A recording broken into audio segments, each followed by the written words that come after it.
The Israeli aggression in Jenin leaves 9 Palestinians dead and at least 40 injured.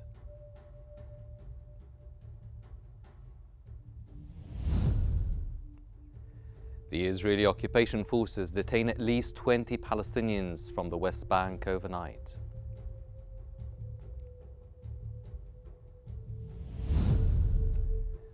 And President Donald Trump signs executive orders to end birthright citizenship.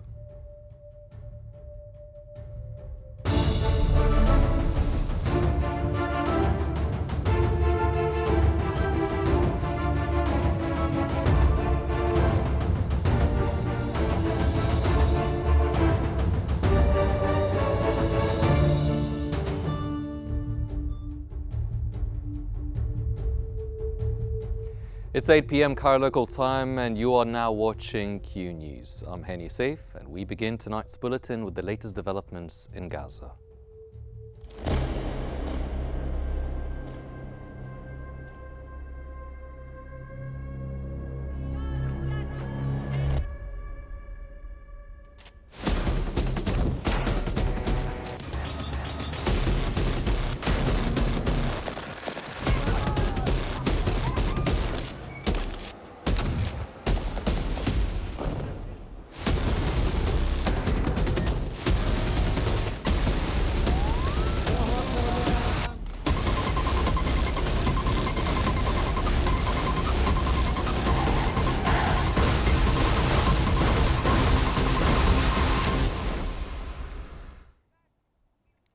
Nine Palestinians have been killed and at least 40 others were injured during ongoing Israeli aggression in the occupied West Bank city of Jenin. Palestinian news agency sources have reported that Israeli warplanes are involved in the operation, alongside a large deployment of military vehicles storming Jenin from Al Jalame checkpoint. Occupation forces are also reportedly besieging a house in the Jenin camp.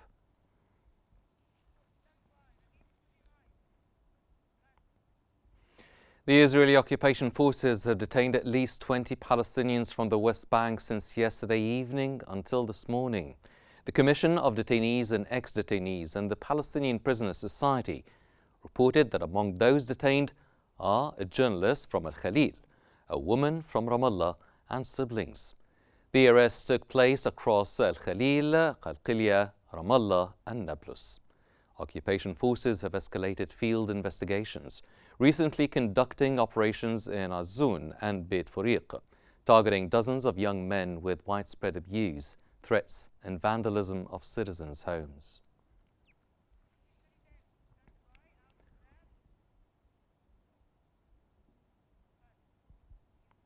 The Palestinian presidency condemned the ongoing Israeli aggression, including recent attacks by extremist settlers on villages in Qalqilya Governorate.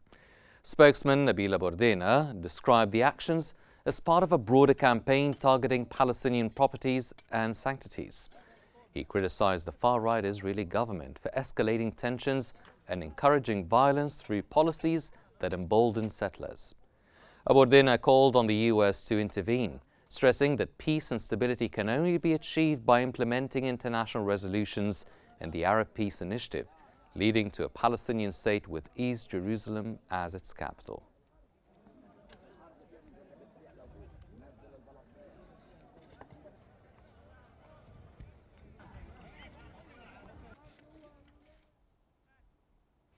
The Israeli occupation forces have tightened the military measures at most of the entrances and exits of the governorates in the occupied West Bank.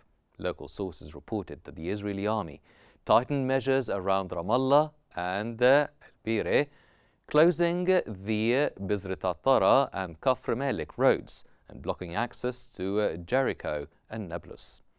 Multiple military checkpoints were set up around Ramallah, inspecting vehicles and IDs. Checkpoints were also placed at Aboud, Ain Sinya, and Athar al-Balad, disrupting movement. The army continued to close Jericho's entrances and impose restrictions at Tayasir and Hamra checkpoints in the Jordan Valley, causing major traffic jams.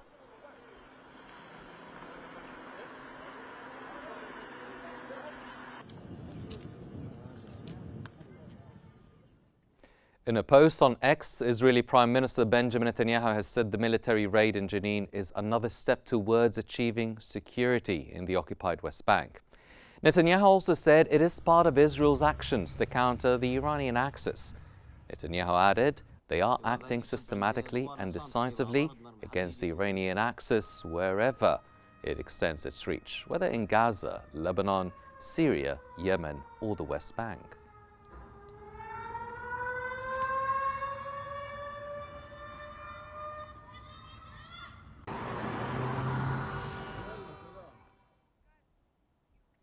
The Israeli Army Chief of Staff Herzi Halevi has notified Defense Minister Israel Katz that he intends to resign on March 6th.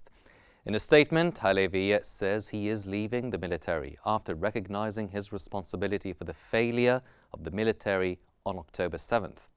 He said that he would spend the next 6 weeks making sure to issue the IDF's report on the October 7th failures, as well as managing the current ceasefire and potential transition to a permanent ceasefire.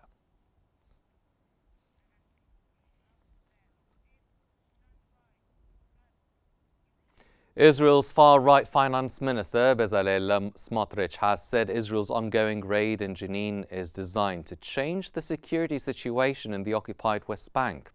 In a post on X, Smotrich said the military raid will be an intense and ongoing operation. He said it will target terror elements and their enablers in order to protect the Israeli settlers and settlements, which he described as a security buffer for Israel.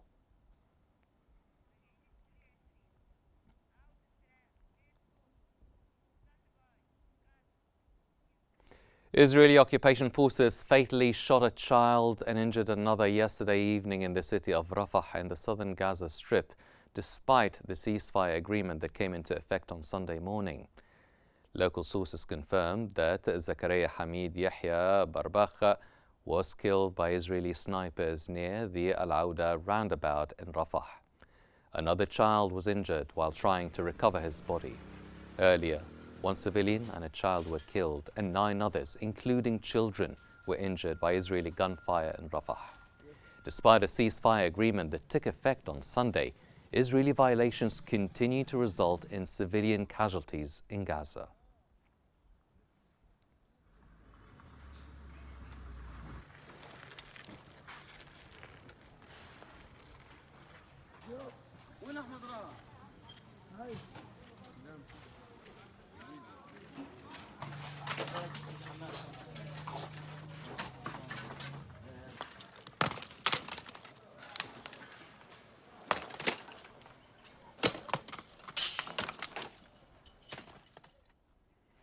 The White House has announced U.S. President Donald Trump has rescinded an executive order issued by his predecessor Joe Biden that imposed sanctions on Israeli colonists involved in violence in the West Bank. Trump has rescinded the executive order signed by Biden in February 2024, which added several settlers and groups accused of violence against Palestinians in the West Bank to U.S. blacklists.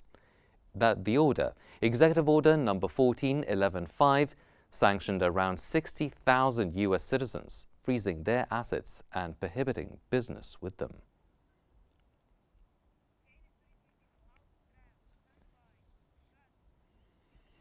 U.S. President Donald Trump has expressed skepticism about the Gaza ceasefire deal. Speaking to reporters in the Oval Office as he signed executive orders, Trump said the densely populated Palestinian enclave looked like a massive demolition site and that it had to be rebuilt in a different way.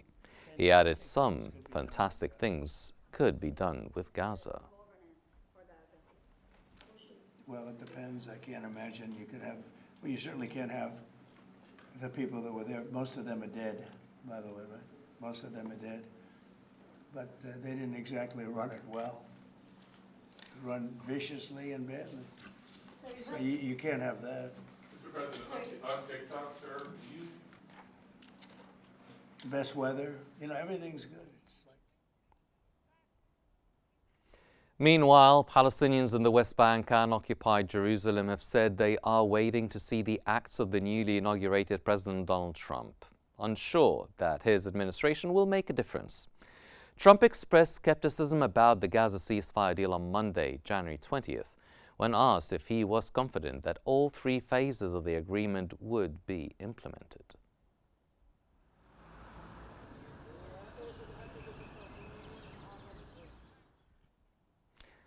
And for more analysis, we now move to Hela Al-Hamadawi in our newsroom. Hela.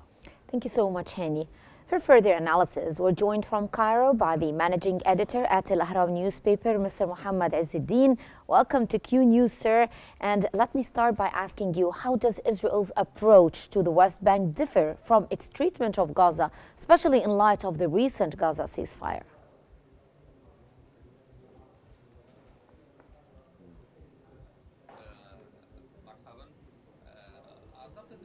Good evening. I think that the attacks on the West Bank are indirect by the far right who is rejecting and opposing the ceasefire in Gaza and releasing the Palestinian detainees, and consequently this attacks and operations were planned before the ceasefire was underway. The Netanyahu government found themselves with no choice but to sign the agreement, especially with the new U.S. administration and their will to be the sponsor of peace in the Middle East. Also, the military operation in the West Bank are in line with the settlement scheme which was started by the far right arms and the settlement movements who are desiring the increasing the land plot that are under the Israeli control from the West Bank and seizing 60% of the West Bank, seizing the opportunity of the Israeli settlers movement and the amnesty given to them by the U.S. administration, releasing some settlers from detention and allowing them to go back to their settlement activities. So it is to no surprise that we see this military campaign. Either it is called the Iron Gates or Curtains on Jenin, because there is already hostilities and raids against 7 other cities. We have seen today as well the developments in Tul Kerm and then into Qulaqilia and Al Khalil. It seems interlinked. These attacks are interlinked, disposing actually discovering the failure of the Israeli operations in Gaza and completing the military operations in the West Bank instead of Gaza after the cessation. So this allows me to if you don't mind, to ask you, why did Israel launch a major offensive in Jenin shortly after the ceasefire in Gaza?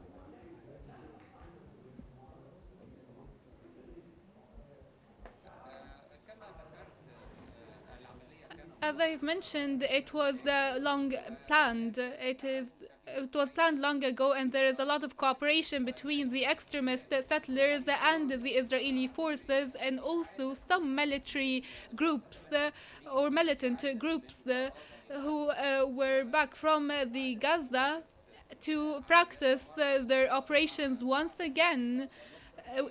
With cooperation with the elite groups from the Israeli forces, also the Yehuda Key, these unions or coalitions, these militias basically target taking control of the West Bank after ceasing the operations in Lebanon and in Gaza. They're back practicing their operations again in the West Bank to for the annexation of more lands or to for. So you to think violate this is the goal of the military operation in Jenin, sir? This is your interpretation, that the primary goal of the Israeli military operation in Jenin is to provide more settlements in the area? Or are there any other goals?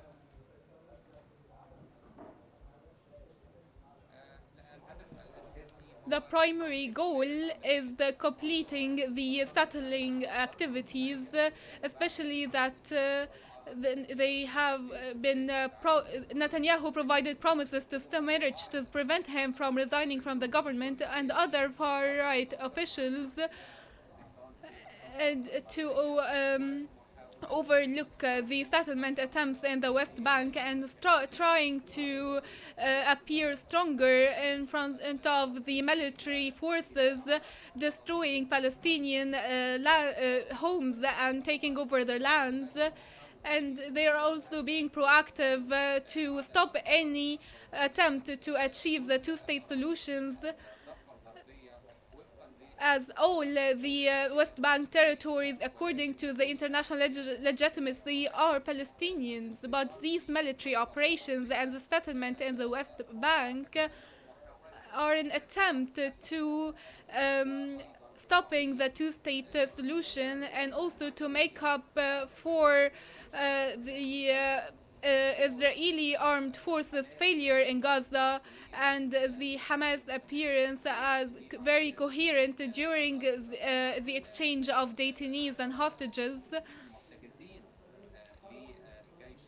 as they delivered the hostages to the Red Cross.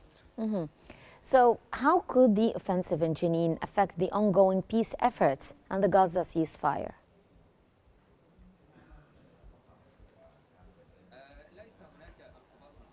There is no direct link between both. The only link is the internal Israeli responses. It gives, of course, a negative impression of Israel, that Israel does not want a comprehensive peace or just peace. They only desire, they only want to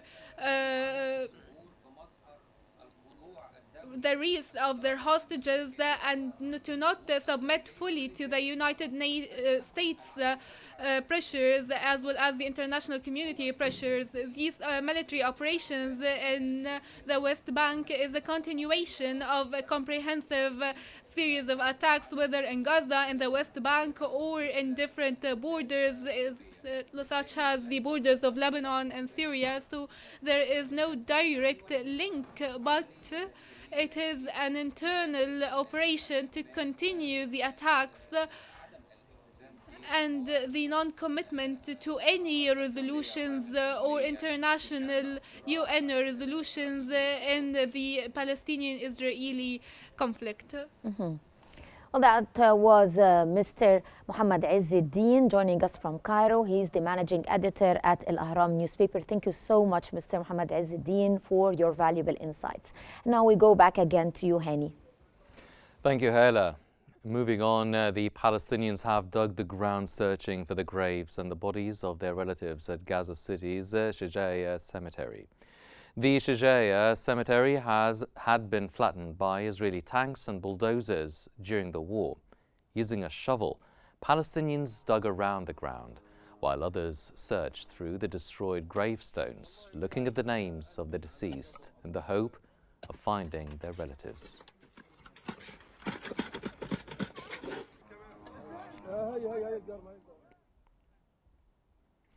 Gaza cities are flattened and covered in rubble after 15 months of war. Billions of dollars will be needed to rebuild Gaza after the war. A UN damage assessment released this month showed that clearing over 50 million tons of rubble left in the aftermath of Israel's bombardment could take 21 years and cost up to $1.2 billion. A UN Development Programme official earlier said that development in Gaza has been set back by 69 years as a result of the conflict.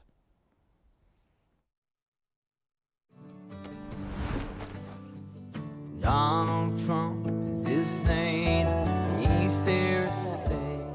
As unlikely, impossible, is now reality.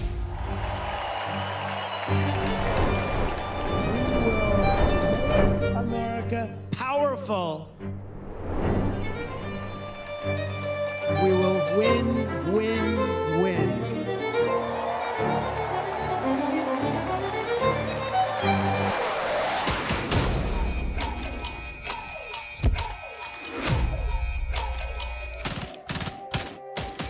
And we will make America great again.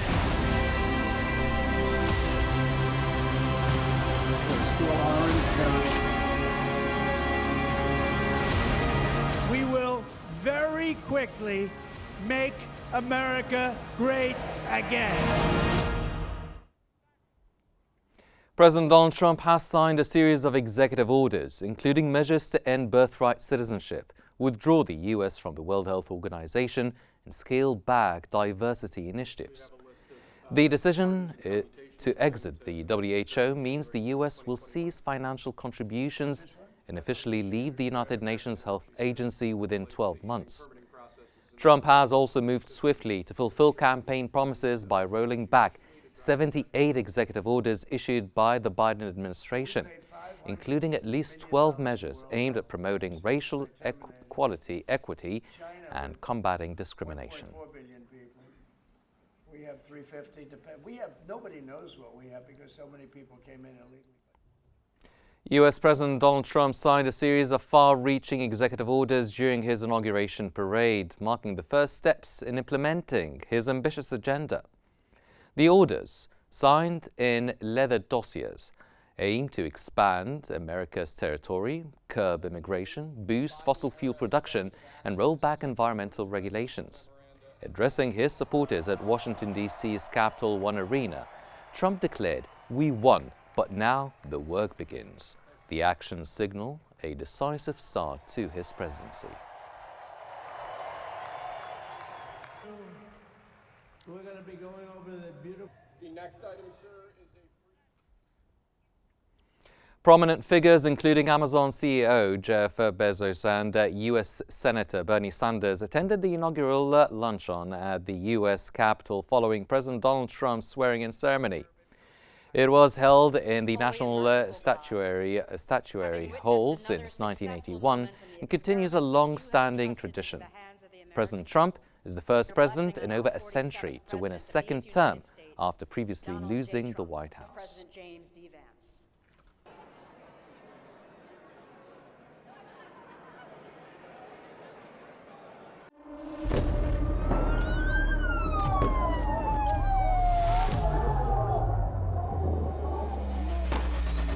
كل المستهدفين هن مدنيين. وضع شيء مرعب، شيء بخوف.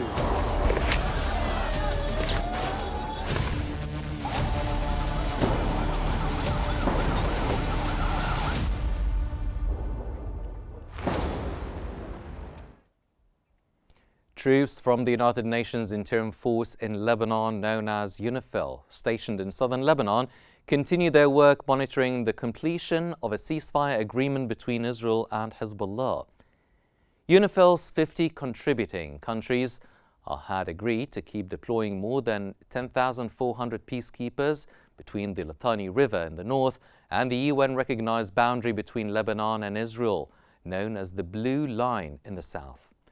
UNIFIL is mandated by the Security Council to help the Lebanese army keep the country's south free of weapons and armed personnel other than those of the state.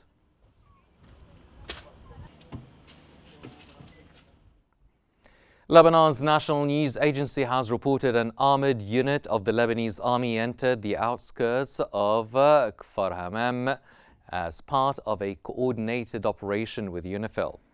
This development comes after multiple shells fired by Israeli forces struck the Sadana area at dawn on Tuesday.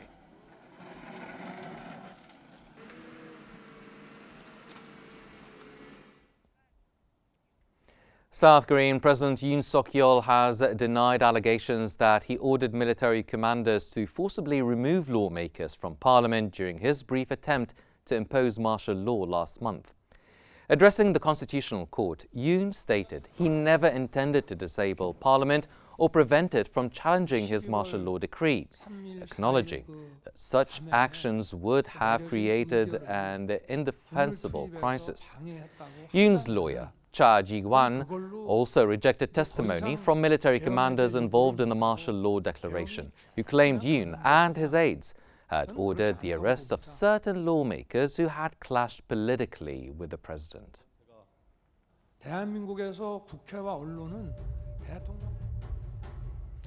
These are all the news we have for now, but here's a reminder of the stories we've been covering. Israeli aggression in Jenin leaves 9 Palestinians dead and at least 40 injured.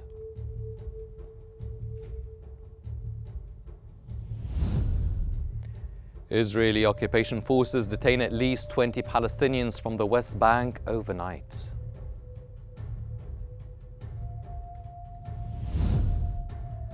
And President Donald Trump signs executive orders to end birthright citizenship. This concludes our news bulletin for the hour, but please don't forget to follow Q News on YouTube, Facebook, X, Instagram and TikTok at Qnews EGY to stay informed. I'm Henny Saif. Thank you for watching and stay tuned for more updates here on Q News.